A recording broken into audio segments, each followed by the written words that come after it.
There are a variety of financial terms that are commonly circulated in the media that you may have heard but don't really know what they mean. This is part 4, the last of my glossary of financial terms to help you understand what they mean.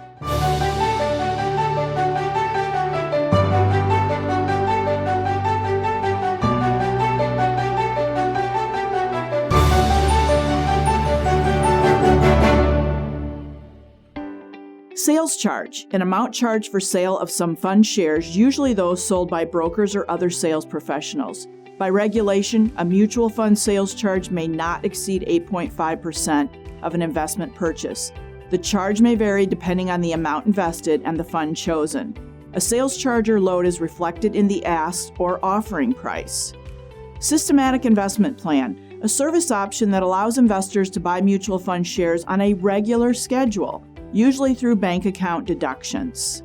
Total return accounts for all of the dividends and interest earned before deduction for fees and expenses, in addition to any changes in the value of the principal, including share price, assuming the fund's dividends and capital gains are reinvested.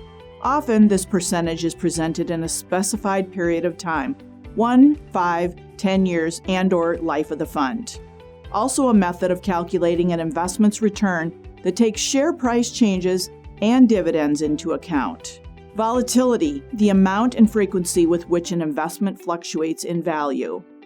You've just watched the 4th of a 4-part series on my glossary of financial terms. I hope you found this glossary helpful. Please subscribe to my channel to access my latest financial planning content and ideas. If you would like to learn more about working with me and my wealth progression process, please visit my website at wealthprogressiongroup.com. I'm Robin Edgar. Thanks for watching.